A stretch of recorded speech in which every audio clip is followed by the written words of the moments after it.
I've noticed something that shocked me about one of the most widely grown cover crops in the U.S. as I've grown it this year.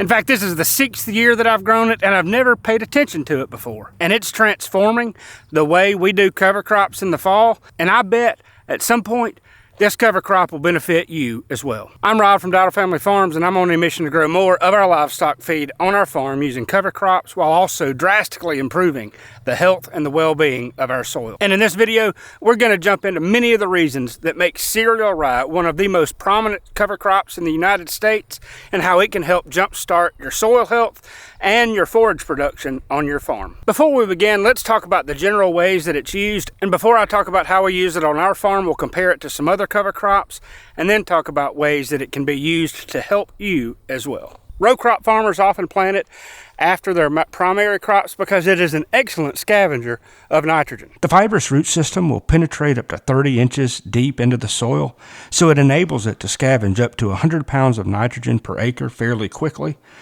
but 20 to 50 pounds per acre is more normal. I've found that planting it after our pigs graze a paddock in the fall keeps those nutrients from the pigs from leaching away into the soil over our wet, rainy, soggy winters. It turns it into a carbon-based product that helps continue to build soil and also offers something for the pigs to graze in the spring. It can produce tons of dry matter per acre. Plus, that biomass lasts longer into the spring and can produce good mulch and vegetable crops in many other scenarios. For producers that don't want that long-lasting residue and they want that nitrogen in that cover crop to be more available, they'll often mix it with a legume like hairy vetch that'll help that material break down in the spring even faster. And so it won't tie up nitrogen for subsequent row crops. It often has some allelopathic properties that help prevent weeds from germinating, especially things like pigweed.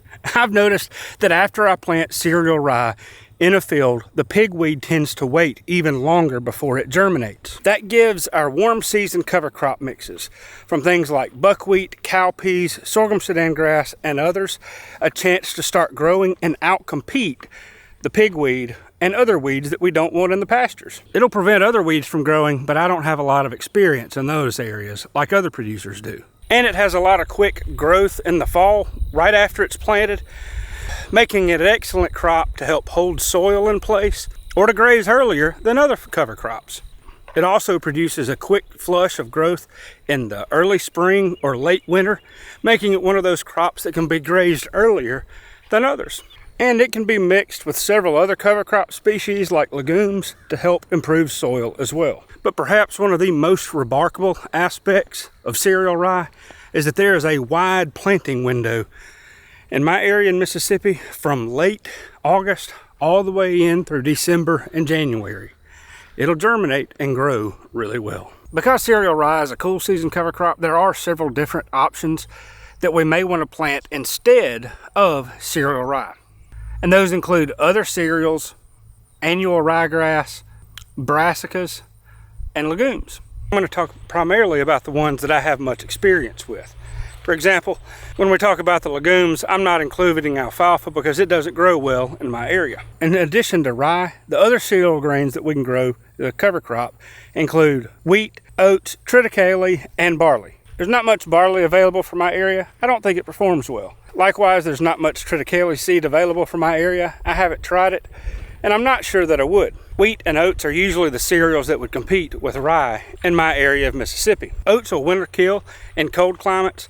In my area, we rarely get those kind of temperatures, but every 4 or 5 years, we'll get some really cold weather that can kill oats. In my area, grazing wheat is usually the main source of competition for cereal rye.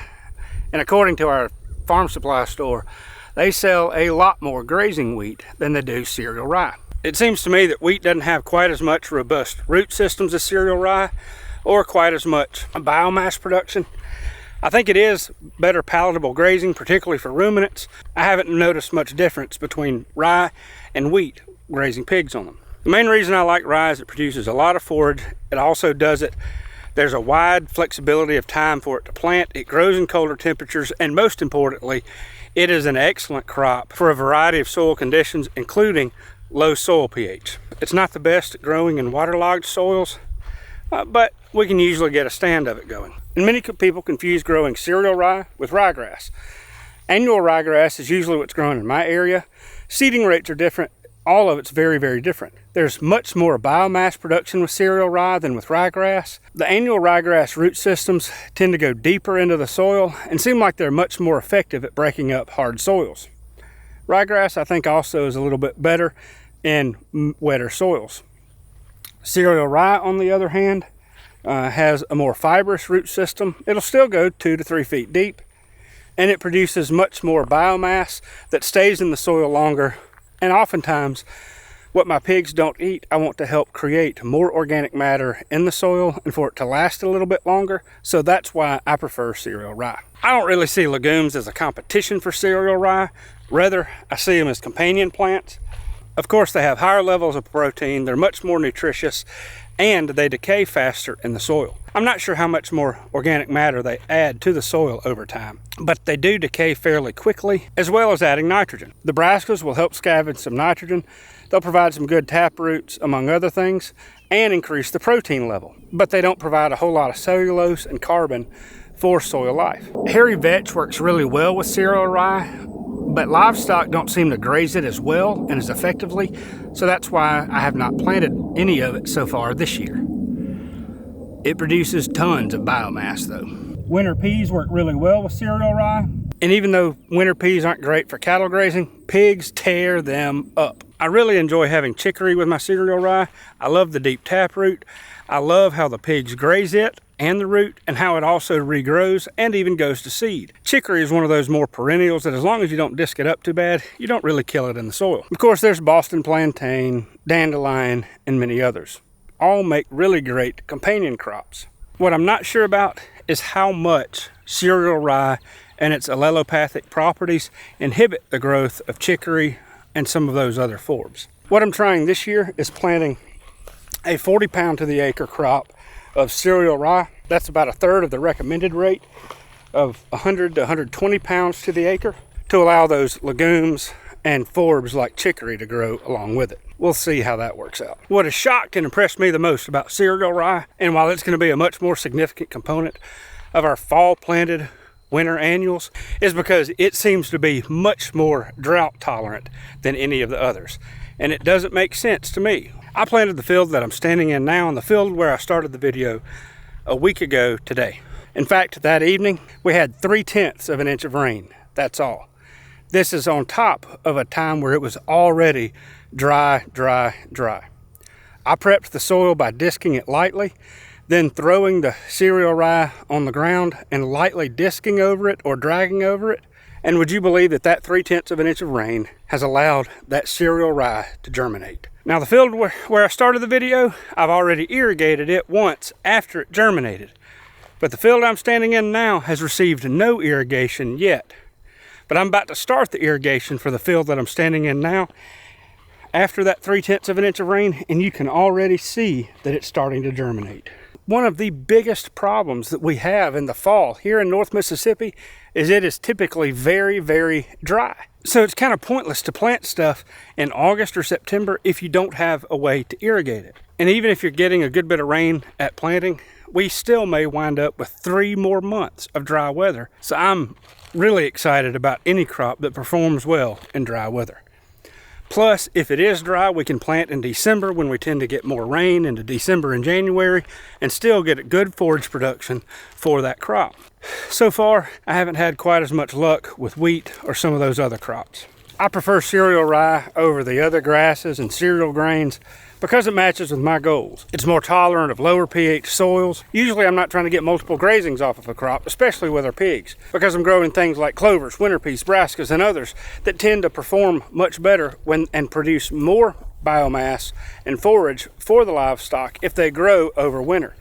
Many of those don't perform very well if they're regrazed, so I can plant them late in the fall, early in the winter, and then in the spring, graze them with the pigs. Because it's ready to graze earlier in the spring, I can slowly rotate my livestock through it, especially the pigs, a little bit at a time, and then be ready to plant our warm season cover crops without having to wait until May or June like we often have to with ryegrass, grazing wheat, or others. It tends to work in our system much better. Another added benefit is in some of these areas, if we want to graze it If we plant it early with some rain and want to graze it in December and January and then let it regrow, we can graze our cereal rye with cows, then pull them off of it and have some pretty good performance, not only with the rye, but also with the cattle as well. Plus, it appears that cereal rye has a little bit more protein and lysine at each stage of growth compared to the other cereal grains. And here's where cereal rye makes a huge difference. If you're in an area with lower pH and you're not adjusting your soils for optimum performance with some of your other grains, if you need a wide area of time to plant it, if you might have a little bit of heat after planting it or even cold weather, cereal rye is an outstanding option for you. Of course, if you're trying to bust up soil compaction, ryegrass may be better for you. But if you're in a family garden or market garden type setting, and if you grow cereal rye as a winter cover crop, just remember it can tie up some nitrogen if you don't plant it with a legume. For me and the farm and the pigs, cereal rye is turning out to be an excellent option in many circumstances on our farm. What do you like planting for fall forages? Do you prefer cereal rye, grazing wheat, oats, triticale? Do you mix it with another legume?